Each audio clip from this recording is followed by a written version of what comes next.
Hello guys, आप सभी लोगों को नमस्कार। आज हम डिस्कशन करने जा रहे हैं difference between inferior goods and Giffen goods. तो सबसे पहले मैं गिफिन गुड्स के बारे में थोड़ा बता देते हैं कि गिफिन गुड्स क्या हैं। कि एक बहुत ही घटिया जो वस्तु होती है, जो इन्फीरियर से भी ज़्यादा, उसको हम गिफिन गुड्स कहते हैं, जो रॉबर्ट गिफिन के नाम पर कहलाती है। एक बार जब गिफिन ने पाया कि आयरलैंड के जब गरीब किसानों के लिए आलू एक अनिवार्य खाद्य पदार्थ था, और उसने ये देखा कि 1848 के अकाल में आलूओं की कीमत में वृद्धि से उनकी मांगी गई जो मात्रा में बढ़ोतरी हुई, तो उसके पश्चात उनकी कीमत से में कमी से उनकी मांग मात्रा में कमी हो गई। तो आवश्यक खाद्य पदार्थों के लिए कीमत और मांग मात्रा में यह सीधा संबंध गिफिन पैराडॉक्स यानी कि विरोधाभास कहलाता है। तो इसमें सबसे पहला जो डिफरेंट है ये है कि जो इन्फीरियर गुड्स और जो गिफिन गुड्स, तो इन्फीरियर गुड्स जो होती है वो मतलब सस्ती होती हैं, और जो गिफिन गुड्स होती हैं वो उनसे भी सस्ती होती हैं। जैसे इसमें दिया गया है कि ये जो बी है, ये आपका जो है गिफिन गुड्स हैं, और ये जो है ए, ये इन्फीरियर है। और मैं ये कह सकता हूँ कि सभी गिफिन इन्फीरियर हो सकते हैं, लेकिन सभी इन्फीरियर गुड्स गिफिन गुड्स नहीं हो सकती हैं। तो पार्ट बी में जो है वो सारे जो एग्जांपल हैं वो गिफिन गुड्स के हैं, जैसे व्हीट है, राइस है, इन्फीरियर है, एंड फूड ग्रेन है, वेजिटेबल है, फ्रूट्स है, ये सब गिफिन गुड्स के एग्जांपल हैं।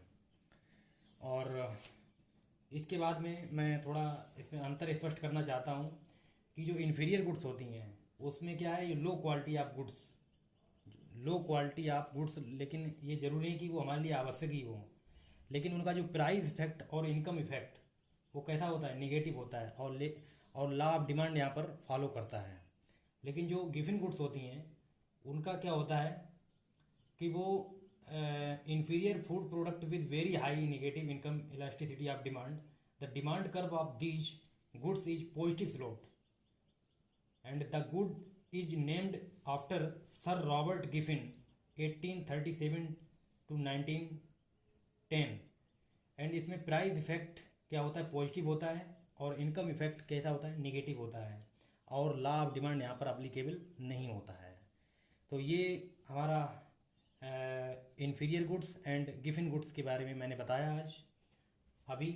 और अब मैं जो बताने जा रहा हूँ वो ये बताने जा रहा हूँ कि भाई the demand curve positive slope और भाई the slope of demand fail, मतलब लॉ ऑफ डिमांड फेल क्यों हो जाता है। कुछ ऐसी मतलब शर्तें होती हैं, कुछ ऐसे पॉइंट होते हैं जहाँ पर लॉ ऑफ डिमांड काम नहीं करता है।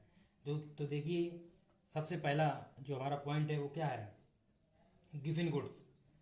तो गिफिन गुड्स क्या है, गिफिन गुड्स वो होती हैं जो घटिया वस्तु होने के साथ साथ वो आवश्यक भी होती हैं और गरीब लोगों के द्वारा वो उपयोग की जाती हैं। इन सामानों का नाम सर रॉबर्ट गिफिन 1837 से 1910 में 1837 से 1910 में के नाम पर ये रखा गया था। गिफिन वस्तुएं आवश्यक होने के साथ साथ घटिया वस्तु भी हैं, जिनकी मांग की आय लोच बहुत अधिक नकारात्मक है यानी निगेटिव है। तो इन वस्तुओं का जो उपयोग है वो कम वेतन वाले या वेतन भोगी करते हैं, और जो अपनी आय का एक बड़ा हिस्सा इन वस्तुओं पर खर्च करते हैं।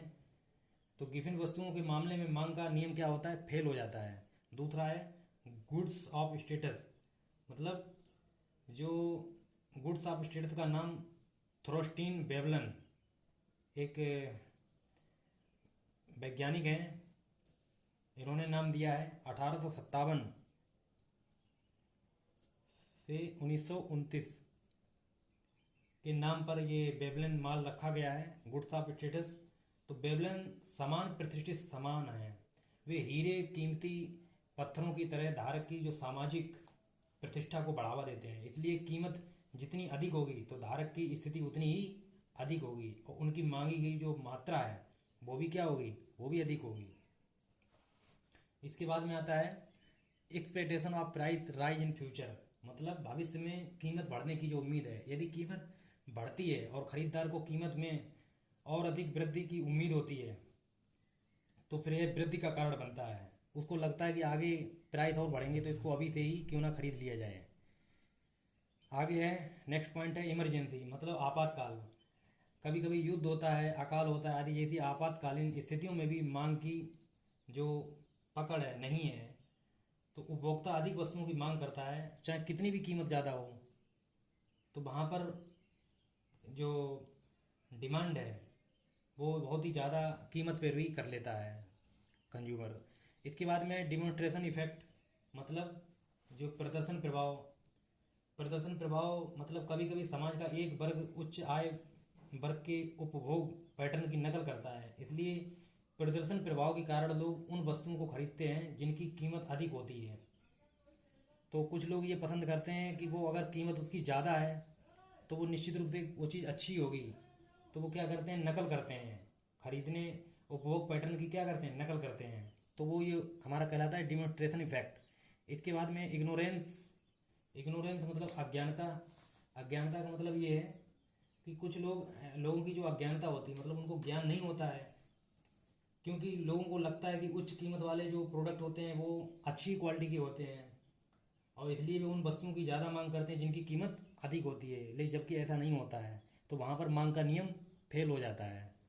इसके बाद में है fear of shortage in future, भविष्य में कमी का डर। यदि लोग समझते हैं कि भविष्य में वस्तुओं की कीमत कमी होगी तो मांग अधिक कर लो, तो मांग अधिक होगी तो वर्तमान में उस वस्तु की जो कीमत है वो वो क्या होती है, वो अधिक हो जाती है।